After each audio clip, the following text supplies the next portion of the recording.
सगळ्यात पहिल्यांदा आपल्याला काय बघायचं आहे की 11 कशी स्टार्ट करायची, काय स्ट्रॅटेजी असली पाहिजे, काही इम्पॉर्टंट टिप्स आपण बघणार आहोत. ॲप्रोच बेसिकली आपला काय असला पाहिजे, तर या सगळ्या गोष्टी आपण याच्यामध्ये कव्हर करणार आहोत.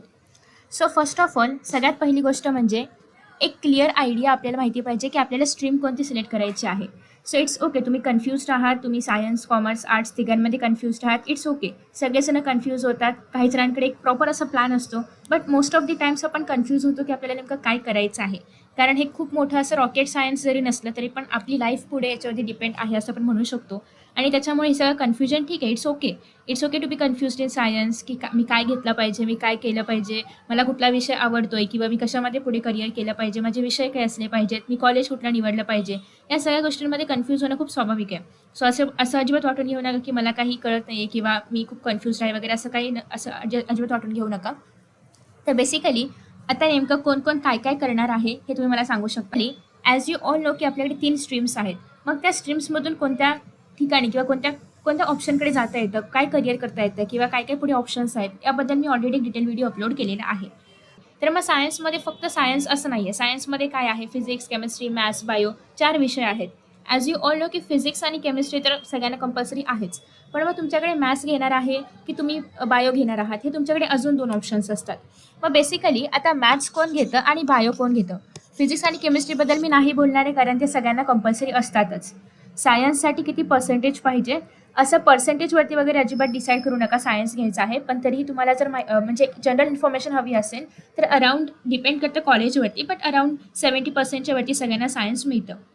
ओके, बट प्लीज तुम्हाला असं काही करू नका की मला खूप चांगले पर्सेंटेज आहेत, मला 90% आहे, मला 80% आहे किंवा 90च्या वरती आहेत म्हणून मी सायन्स घेतलं किंवा जबरदस्तीने सायन्स घेतलं वगैरे, असं अजिबात करू नका.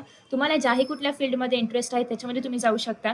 कारण आता जर तुम्ही पाहिलं तर प्रत्येक फील्डमध्ये करिअर ऑप्शन्स आहेत. सो असं अजिबात नाही आहे की जे लोकांना कमी मार्क्स मिळतात ते आर्ट्स घेतात, ज्या लोकांना मीडियम मार्क्स मिळतात ते कॉमर्स घेतात, असं अजिबात नाही आहे. आय हॅव मेनी एक्झाम्पल्स की ज्यांना 95-96% असून पण त्यांनी कॉमर्स घेतलेलं आहे, 99% असून पण त्यांनी आर्ट्स घेतलेलं आहे आणि ते त्यांच्या फील्डमध्ये खूप चांगलं काम करत आहेत.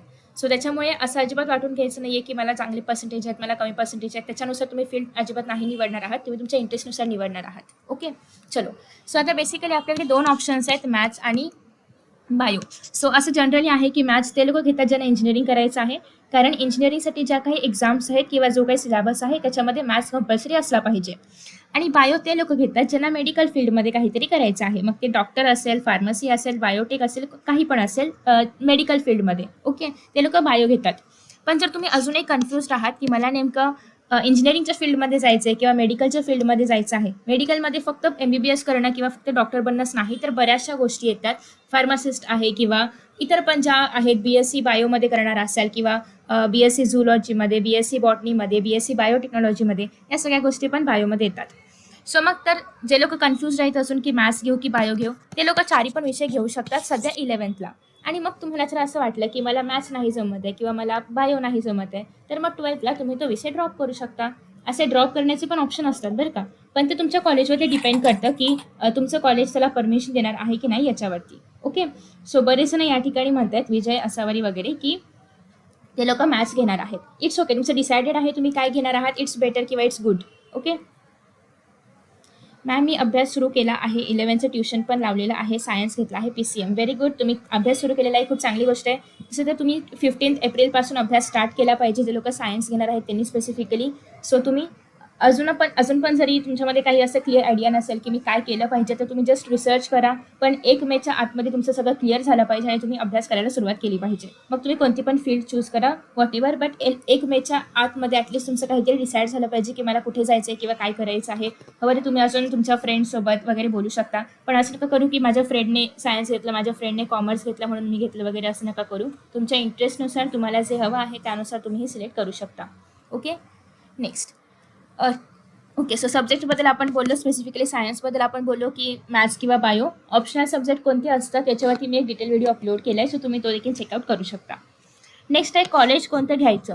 आता कॉलेजमध्ये पण मी एक कालपूर्व व्हिडिओ अपलोड केला होता की डमी कॉलेज घ्यायचं की रेग्युलर कॉलेज घ्यायचं. बेसिकली डमी कॉलेज घ्या किंवा रेग्युलर कॉलेज घ्या, ती तुमच्यावरती डिपेंड, बट कॉलेज असं घ्या की जे तुमच्या जवळ असेल, घराजवळ वगैरे असेल किंवा तुम्ही इझिली पटकन ट्रॅव्हल करून जाऊ शकता. असं नाही की खूप लांब कॉलेज आहे ट्रेनने वगैरे जावं लागते किंवा बसने वगैरे जायला साधारणतः 1.5 ते 2 तास लागतात. सो त्याच्यामध्ये अजिबात टाईम वेस्ट करू नका कॉलेज खूप लांब वगैरे घेण्यासाठी. शक्यतो कॉलेज आसपासचं बघा, लईत लई अर्ध्या तासाच्या अंतरावरती असेल इथपर्यंत, त्याच्यापेक्षा जास्त अंतरावरती असेल तर तुम्ही कॉलेज शक्यतो चेंज करा, कारण जाण्यात सगळा वेळ निघून जातो. ओके, सो त्याच्यामुळे कॉलेज तुम्ही त्याच्यानुसार डिसाईड करू शकता. नेक्स्ट आहे तुमचा गोल. तुम्ही एक रफली डिसाईड करून ठेवा. आय नो की तुम्ही कन्फ्युज असू शकता, इट्स व्हेरी कॉमन की तुम्ही कन्फ्युज असू शकता, बट तरीसुद्धा एक एकदम रफ आयडिया तरी काढून ठेवा की नेमकं मला कुठली स्ट्रीम घ्यायचं हे तरी ॲटलिस्ट ठरवून ठेवा. बाकी त्या स्ट्रीममध्ये काय करायचं हे तुम्हाला हळूहळू तुम्ही 11चा अभ्यास कराल त्या स्ट्रीमचा, त्याप्रमाणे तुम्हाला एखादा विषय आवडू शकतो, त्याच्यामध्ये तुम्हाला असं वाटू शकतं की हां ह्याच्यामध्ये मी काहीतरी पुढे जाऊन करू शकते किंवा करू शकतो. मग त्यानुसार तुम्हाला at the end of 12th या सगळ्याच्या आयडिया आपोआप मिळत जातील. फक्त आता सुरुवातीला जसं की तुम्ही 11 स्टार्ट करणार आहात तर ॲटलिस्ट यू शुड नो की मी कुठली स्ट्रीम घेतली पाहिजे, किंवा त्याच्यामध्ये जरी तुम्ही कन्फ्युज असाल आणि तुम्हाला कळत नाही की मी नेमकं काय घेऊ, तर तुम्ही ॲज अ टेम्पररी बेसिसवरती तुम्ही सायन्सचा विचार करू शकता, कारण सायन्समधून हवं तर तुम्ही फ्युचरमध्ये कॉमर्सला किंवा आर्ट्सला शिफ्ट होऊ शकता. ओके, सो हा एकच ऑप्शन आहे, म्हणजे सायन्स हा एकच ऑप्शन आहे की ज्याच्यामधून तुम्ही पुढे शिफ्ट होऊ शकता, बाकी कशातूनही तुम्ही शिफ्ट होऊ शकत नाही. कॉलेज बेस्ड आहे की अकॅडमी, हे पण तुमच्यावरतीच डिपेंड आहे. कॉलेज बेस्ड आहे की अकॅडमी.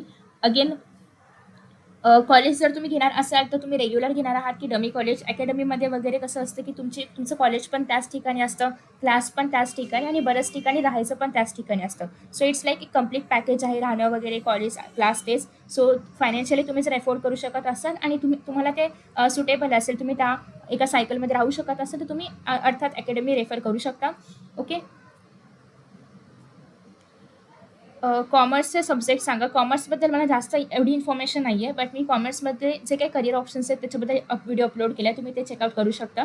किंवा कॉमर्सचं स्पेसिफिकली कोणी सांगणार असेल तुम्ही ते व्हिडिओज बघू शकता, कारण माझं बॅकग्राऊंड सायन्स आहे. सो ऑब्व्हियसली मला सायन्सबद्दल इन्फॉर्मेशन असेल, दॅट्स मी सायन्सवरती जास्त भर देते.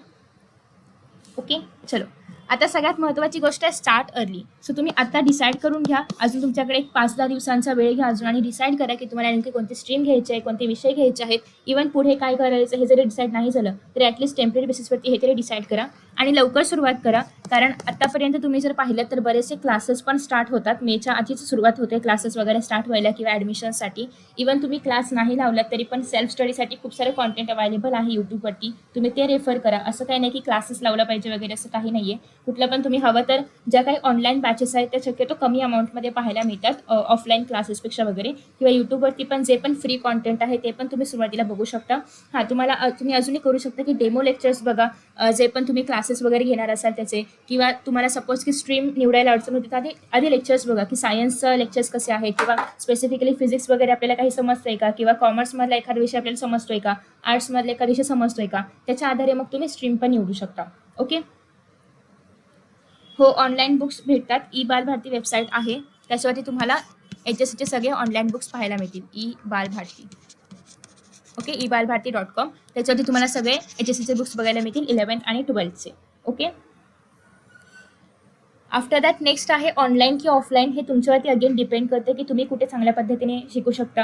ऑनलाईन घ्यायला काहीच प्रॉब्लेम नाही आहे, बट ऑनलाईनला तुम्ही एक पर्टिक्युलर डिसिप्लिन मॅनरमध्ये स्टडी केलं पाहिजे, कारण ऑनलाईनमध्ये अर्थात तुमच्यावरती लक्ष ठेवायला टीचर्स वगैरे तुमच्या समोर नाही आहेत. सो हे सगळं तुम्हाला स्वतःला डिसिप्लिनमध्ये ठेवावं लागेल की मला हे आज कंप्लीट करायचं आहे किंवा मला या टेस्ट आज कंप्लीट करायच्या आहेत. हे सगळं तुमच्यावरती आहे. जर तुम्ही सेल्फ डिसिप्लिन असाल तर online is best option for you. पण तुमचं जर असं असेल की अभ्यास नाही होते किंवा लक्ष नाही लागत आहे किंवा मी स्वतःहून नाही करू शकत, कोणीतरी लक्ष ठेवायला हवं किंवा कोणीतरी सांगणारं हवं, तर त्यासाठी तुम्हाला मग ऑफलाईन कोचिंग जॉईन करावं लागेल. बट जर तुम्ही अगेन ऑफलाईनच्या फीज खूप जास्त असतात, 11-12ला स्पेसिफिकली फीज खूप इन्क्रीज होतात, आणि जर तुम्ही त्याच्यामध्ये एंट्रान्स एक्झाम्स काही कव्हर करणार असाल तर ते अजूनच इन्क्रीज होतं. सो त्याच्यामुळे जर शक्य असेल तर शक्यतो ऑनलाईनच रेफर करा, बट हे पण तुमच्यावरती डिपेंड आहे तुम्ही किती सेल्फ डिसिप्लिन आहात, तुम्ही किती तुमच्या करिअरशी कमिटेड आहात, याच्यावरती हे सगळं डिपेंड आहे. ओके, सो आय होप की इथपर्यंत कोणाला काही डाऊट्स आहेत का? बुक्स ऑनलाईनही भेटतात. Yes, hello Nayan, hello queen. Any doubts from your side? Okay, so next topic होता तो म्हणजे की बरेच जण म्हणतात की टाइम टेबल करायचं आहे, बट टाइम टेबल वगैरे असं काही नसतं. तुम्ही असं करणार आहात की मी 7 वाजता उठणार, मग 7:05ला मी आंघोळ करणार, मग 7:10ला मी सगळं आवरून अभ्यासाला बसणार आणि चुकून जर तुम्ही त्या दिवशी 9लाच उठलात तर सगळा पहिला पूर्ण दिवस वाया जातो. प्लस तुम्ही रिग्रेट करणार की मी टाइम टेबल फॉलो नाही करू शकत, मी असं नाही करू शकत, मी असं नाही करू शकत. त्यापेक्षा टाइम टेबल वगैरेच्या भानगडीत पडू नका. तुम्ही टू डू सेट करून ठेवा. टू डूज म्हणजे काय की मला आज हा चॅप्टर करायचा आहे, या पेजपर्यंत करायचा आहे, किंवा हे कॉन्सेप्ट्स करायचे आहेत, हे टॉपिक्स करायचे आहेत, एवढे एक्झाम्पल्स सॉल्व्ह करायचे आहेत. मग तुम्ही दिवसभरामध्ये कधी पण करा, पण एवढं तुम्हाला कंप्लीट करून मगच झोपायचं रात्री झोपताना. ओके. सो जेव्हा तुम्ही टू डू लिस्ट तयार करताना तेव्हा तुम्हाला असं नाही होत की अरे हा तास वाया गेला आणि मी या तासामध्ये हे करायचं ठरलं होतं, हे मी झालंच नाही, पुढचं पण काही होणार नाही, मग जाऊ दे, उद्यापासून स्टार्ट करते, उद्या परत तेच परत परवापासून स्टार्ट करते. सो हे जे काय होतं हे सगळं टाइम टेबलमध्ये होतं. सो बेसिकली टाइम टेबल वगैरे तयार करण्यापेक्षा टू डू लिस्ट तयार करा की मला काहीतरी एक 5 ते 6 टार्गेट्स लिहून ठेवा की मला हे असं असं करायचं आहे. प्रायोरिटी वाईज लिहून ठेवा की पहिले हे झालं पाहिजे, दुसरं हे झालं पाहिजे वगैरे, आणि मग त्यानुसार तुम्ही ते कंप्लीट करण्याचा प्रयत्न करा. बरं, तुम्ही 6 टार्गेट लिहिले, 6च्या 6 नाही पूर्ण झाले, ॲटलिस्ट 2 तरी होतील, उद्या 3 होतील, परवा 4 होतील, असं करत करत कधी ना कधीतरी तुमचे टार्गेट्स कंप्लीट होतील. सो बेस्ट आहे की टाइम टेबल वगैरे करण्यापेक्षा तुम्ही टू डू लिस्ट तयार करा आणि त्यानुसार तुम्ही तुमचे टार्गेट्स पूर्ण करण्याचा प्रयत्न करा. PCB घेतलं आहे मी, पण नाही कळत हे कुठून स्टडी करायचं. ओके. सो क्लास वगैरे जर लावलं नसेल तर तुम्ही यूट्यूबवरती सर्च करू शकता. तर तुमच्याकडे वेळ आहे सो वेगवेगळे टीचर्सचे व्हिडिओज बघा, कारण यूट्यूबवरती खूप मोठ्या प्रमाणामध्ये कॉन्टेंट अवेलेबल आहे. तुम्ही त्या टीचर्सचे व्हिडिओ प्रेफर करू शकता की कोणाकडून तुम्हाला चांगल्या पद्धतीने कळत आहे शिकवलेलं किंवा तुम्हाला शिकायला आवडतं वगैरे. सो ते टीचर्स तुम्ही रेफर करू शकता, कारण आता सध्या तुमच्याकडे वेळ आहे. सो सगळे लेक्चर्स बघा, जे पण तुम्हाला यूट्यूबवरती पाहायला मिळतील किंवा जे पण कोणी रेफर केलेले असेल ते सगळे लेक्चर्स तुम्ही बघू शकता. ओके. चलो. So again to do list set करा. टाइम टेबल वगैरे करून मी उद्या फॉलो करणार, परवा फॉलो करणार वगैरे असं करू नका. टू डू लिस्ट तयार करा, आज काय करायचं तेवढं करा, विषय क्लोज. ओके. आणि तसं पण नाही की 100% कंप्लीट झालंच पाहिजे. ॲटलिस्ट 50% तरी टार्गेट्स कंप्लीट करा, मग 100% आपण बघूया. ठीक आहे. आफ्टर दॅट नेक्स्ट कॉन्सेप्ट क्लिअरिंगवरती लक्ष द्या, कारण तुम्ही आता जो काही 11thला अभ्यास करणार आहात किंवा जो काही तुम्ही 12thला अभ्यास कराल हे तुम्हाला फक्त बोर्डसाठी नाही किंवा फक्त 11च्या एक्झामसाठी नाही, तर हे तुम्हाला इम्पॉर्टंट असणार आहे तुमच्या एंट्रन्स एक्झामसाठी. आणि आय नो की ऑलमोस्ट सगळेजण या ठिकाणी एंट्रन्स एक्झाम देणार आहेत, मग ते नीट असो, JEE असो, MST CET असो किंवा CVT असो, यासारखे बरेचसे एक्झाम्स तुम्ही देणार असालच. सो या सगळ्या एक्झामसाठी सगळ्यात महत्त्वाचं गोष्ट आहे ती म्हणजे कॉन्सेप्ट्स तुमचे क्लिअर असले पाहिजेत. तुम्ही फक्त रक्तफाय नाही करू शकत, तुम्हाला कॉन्सेप्ट्स माहिती असले पाहिजेत, फॉर्म्युलाज तुम्हाला माहिती असले पाहिजेत, इवन ते कसे आले हे इथेसुद्धा एक बेसिक आयडिया तुमची असली पाहिजे, जेणेकरून तुम्हाला जे एंट्रन्स आहे त्याला पण हेल्प होईल. 11th film review English. Okay, I will upload. Film review कसं लिहायचं, ग्रामरवरती मी ऑलरेडी व्हिडिओ अपलोड केलेला आहे 12th स्टँडर्डचा, सेम तेच 11thला आहे, त्याच्यामध्ये मी ऑलरेडी फिल्म रिव्ह्यू सांगितलेला आहे. सो मी अगेन अपलोड करेन, बट तुम्हाला जर अर्जंट असेल तर तुम्ही तो व्हिडिओ बघू शकता. 12thचा मी ग्रामर नाही, 12thचा रायटिंग स्किलचा व्हिडिओ अपलोड केलेला आहे, त्याच्यामध्ये मी फिल्म रिव्ह्यू ऑलरेडी सांगितलं आहे. सेम तुम्ही 11thला कॉपी पेस्ट करू शकता, काहीच प्रॉब्लेम नाही आहे, कारण 11th आणि 12thचा महाराष्ट्र बोर्डसाठी सेमच आहे. ठीक आहे. स्पेसिफिकली ग्रामर आणि writing skill. Okay. So MSCIT कम्प्युटरचा कोर्स आहे. Again it depends on you, तुम्हाला शिकायचं असेल तुम्ही लावू शकता, नो प्रॉब्लेम. बट तुम्ही काय पुढे करिअर करणार आहात तर ते मला माहिती नाही आहे, सो मी सांगू शकत नाही की ते तुम्हाला युजफुल असेल की नाही. बट चांगला कोर्स आहे, शिकलेले कधी वाया जात नाही, so you can learn. Okay. Next आहे लिमिटेड बुक्स रेफर करा. आता तुमच्याकडे छान जोश आहे खूप की 11thला गेलेलो आहोत, हे एंट्रन्स एक्झाम करायची आहे, JEE द्यायचे, नीट द्यायचे, वॉटेवर ज्या एक्झाम्स द्यायच्या आहेत त्या, मग तुम्ही खूप सारे बुक्स रेफर करायला घ्याल, मोठ्या जड बुक्स, तर एवढं काही करायची गरज नाही आहे. आधी तुम्ही सध्या बेसिकपासून सुरुवात करा. लिमिटेड बुक्स ठेवा, खूप सारे बुक्स रेफर करू नका. सध्या तुम्ही जर कुठला कोचिंग वगैरे जॉईन केलं असेल त्याचं मटेरियल फॉलो केलं तरी पण चालणार आहे, किंवा आधी PYQs पहा, मग तुम्हाला आयडिया येईल की कसे क्वेश्चन्स येतात आणि त्याच्या आधारे मग तुम्ही तुमचं मटेरियल फॉलो करू शकता. त्यासाठी पण मी ऑलरेडी MST CET असेल किंवा नीट असेल किंवा JEE असेल, कोणते बुक्स रेफर करायचे याच्यावरती मी व्हिडिओज अपलोड केले आहेत. जर तुम्ही थोडेसे कन्फ्युज्ड असाल तर ते व्हिडिओज चेकआउट करू शकता, पण खूप सारे बुक्स रेफर करण्याच्या मागे लागू नका. आधी PYQs बघा, त्याच्यावरून तुम्हाला आयडिया येईल की क्वेश्चन कसे असतात आणि मग त्याच्या आधारे तुम्ही टेक्स्टबुक्स किंवा इतर बुक्स, रेफरन्स बुक्स वगैरे रेफर करू शकता. पर्टिक्युलरली जर तुम्ही फक्त MST CET तुम्ही जर फक्त MST CET देणार असाल तर तुम्हाला महाराष्ट्र बोर्डचेच बुक्स बेस्ट आहेत, इतर कोणते बुक्स रेफर करायची गरज नाही आहे. क्वेश्चन प्रॅक्टिससाठी तुम्ही कुठलाही रेफरन्स बुक घेऊ शकता. पण जर तुम्ही नीट किंवा JEE सारख्या एक्झामला प्रिपेअर करत असाल तर तुम्हाला NCERT सुद्धा वाचावी लागेल, जर तुम्ही महाराष्ट्र बोर्डमधून असाल तर. इवन सिलेबस किंवा कॉन्सेप्ट तेच आहेत, बट तरी पण NCERT थोडीशी अशी फ्रेम गेलेली आहे की त्याच्यामधून क्वेश्चन्स विचारले जातात, सो दॅट्स वाय तुम्ही ते रेफर करा. ओके. सो बुक्स लिमिटेड ठेवायचे आहेत. नेक्स्ट आहे तुम्ही कोणतेही कॉम्पिटेटिव्ह एक्झाम्स देणार आहात असाल त्यासाठी तुम्हाला आधी सिलेबस जाणून घ्या की त्याच्यामध्ये सिलेबस काय आहे, तिथून तुम्हाला कोणत्या कोणत्या ऑप्शन्सला जाता येतं, कोणते कोणते करिअर ऑप्शन्स आहेत त्याच्यावरती पुढे ते तुम्ही आधी जाणून घ्या आणि मग त्याची तयारीला तुम्ही लागू शकता.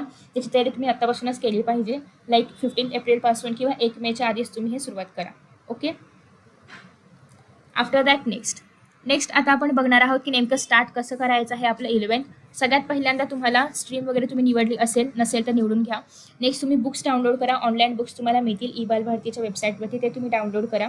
आफ्टर दॅट नेक्स्ट आहे बुक्समध्ये तुम्ही सध्या सिलेबस बघायला घ्या की सिलेबस नेमका कसा आहे, केवढा आहे, काय आहे. सध्या इंग्लिश वगैरेपेक्षा तुम्ही फिजिक्स, केमिस्ट्री, मॅथ्स किंवा बायो या मेन विषयांवरती लक्ष द्या. इंग्लिश वगैरे तुम्ही नंतर पण करू शकता, त्याला काही जास्त वेळ लागत नाही. पण हे जे मेन आपले जे विषय आहेत फिजिक्स, केमिस्ट्री, मॅथ्स, बायो यापैकी तुम्ही जे पण घेतलं असेल तर त्याच्याकडे लक्ष द्या. आणि सगळ्यात पहिल्यांदा स्टार्ट करताना बेसिक्सपासून स्टार्ट करा. हो, BAMS साठी नीट क्लिअर करावी लागते. तुम्ही कोणत्याही प्रकारचे डॉक्टर बनणार असाल, म्हणजे शॉर्टमध्ये सांगायचं असेल तर कुठल्याही प्रकारचे डॉक्टर बनणार असाल तुम्हाला नीट द्यावीच लागते. ओके. सो ओके, तर त्यासाठी सगळ्यात पहिल्यांदा तुम्ही सिलेबस बघणार आहात. दुसरी गोष्ट म्हणजे बेसिक्सपासून स्टार्ट करायचं आहे. पहिला असं मधून कुठले पण चॅप्टर्स घेऊ नका, सुरुवातीपासूनच स्टार्ट करा. सुरुवातीपासून चॅप्टर्स करायला सुरुवात करा आणि आता सुरुवात केली पाहिजे तुम्ही. It's high time now to start the study of 11th standard. Strategy काय असली पाहिजे? बेसिकली तुम्ही सगळ्यात पहिल्यांदा आय विल ट्राय. सगळ्यात पहिल्यांदा तुम्ही चॅप्टर रीड करणार आहात किंवा असं असतं की बऱ्याचदा पहिल्यांदा जेव्हा आपण चॅप्टर्स वाचायला घेतो तेव्हा समजत नाही, तर बेस्ट आहे लेक्चर रेफर करा कोणाचंही, जे तुम्हाला टीचर्सचं करायचं त्या टीचर्सचं करू शकता. इवन मी काही 11च्या स्टार्टिंगचे चॅप्टर्सचे व्हिडिओ अपलोड केले आहेत, तुम्ही ते सुद्धा हवं तर चेकआउट करू शकता. सो बेसिकली तुम्ही सगळ्यात पहिल्यांदा लेक्चर बघा किंवा तुम्हाला जर वाचून समजत असेल तर तो चॅप्टर वाचून बघा, जसं तुम्हाला हवं असेल त्याप्रमाणे. दुसरी गोष्ट, चॅप्टर पूर्ण झाल्यानंतर मग तुम्ही एकदा वाचून काढणार आहात, सेल्फ स्टडी करणार आहात बेसिकली चॅप्टरचा. मग तुम्ही चॅप्टरच्या खाली जे पण क्वेश्चन आन्सर्स आहेत टेक्स्टबुकच्या किंवा एक्सरसाइजमध्ये जे पण तुम्हाला क्वेश्चन आन्सर्स बघायला मिळतात ते तुम्ही वाचणार आहात. आता सध्या पाठ वगैरे करायला घेऊ नका, आधी ते वाचून काढा. तुम्हाला बेसिकली समजलं पाहिजे की काय आहे त्याच्यामध्ये, आणि मग आफ्टर दॅट तुम्ही मग ते पाठ वगैरे करायला घेणार आहात. जर तुम्ही कुठल्या एक्झामची तयारी करत असाल, नीट म्हणा, JEE म्हणा किंवा MST CET, तर तुम्ही त्याचं एक बुक रेफर करू शकता, कोणतंही जे तुम्हाला क्वेश्चनचं बुक हवं असेल किंवा मी पण सांगितलेले आहे त्या व्हिडिओमध्ये ते बुक्स तुम्ही ते रेफर करू शकता. आणि मग ते जे बुक्स आहेत त्याच्यामधले MCQ सोडवायला घ्या. ओके. फर्स्ट तुम्ही तो चॅप्टर वाचणार आहात स्वतःहून किंवा लेक्चर बघणार आहात. दुसरी गोष्ट, चॅप्टरच्या खाली एक्सरसाइजमध्ये जे पण क्वेश्चन आहे ते तुम्ही सॉल्व्ह करणार आहात. तिसरी गोष्ट, तुम्हाला त्याच्यामध्ये क्वेश्चन आणि आन्सर्स जे पण असतील, जे पण न्यूमॅरिकल्स असतील फिजिक्स केमिस्ट्रीमध्ये स्पेसिफिकली, ते तुम्ही सॉल्व्ह करण्याचा प्रयत्न करणार आहात किंवा एक्सरसाइजचे व्हिडिओज पण तुम्हाला बघायला मिळतीलच यूट्यूबवरती, ते तुम्ही बघणार आहात. आणि नेक्स्ट मग त्याच्यावरती जे काही MCQs असतात ते तुम्ही एका सेपरेट रेफरन्स बुक घेऊ शकता MCQचं. कुठली एक्झामची तयारी तुम्ही करणार असाल त्या एक्झामसाठी, आणि मग ते तुम्ही या ठिकाणी सॉल्व्ह करणार आहात. ओके. सो अशा पद्धतीने तुमची एक स्ट्रॅटेजी असली पाहिजे. सध्या सुरुवात तुम्ही अशी करू शकता आणि मग तुम्हाला हळूहळू आयडिया येईल की सिलेबस कसा आहे, आपल्याला कुठल्या चॅप्टरला किती वेळ द्यावा लागेल किंवा कशी तयारी केली पाहिजे, हे तुम्हाला हळूहळू स्वतःलाच कळत जाईल. ऑल कुछ डाऊट्स? सो जे व्हिडिओज मी मेन्शन करते ते सगळे तुम्हाला त्याची लिंक्स कमेंटमध्ये बघायला मिळतील. Thank you so much for joining. Best of luck for your new journey. He journey खूप छान आहे, याच्यामध्ये तुम्हाला बरंच काही शिकायला मिळेल. Not only from academics, but बरंच तुम्हाला लाईफ लेसन्स पण बघायला मिळतील. तुम्ही जेव्हा हा अभ्यास करत असाल तेव्हा तुम्हाला खूप गोष्टी शिकायला मिळतील. सो त्यासाठी बेस्ट ऑफ लक. एन्जॉय करा हे वर्ष अभ्यासासोबत. आणि thank you so much for joining. Yes, bye. Thank you so much.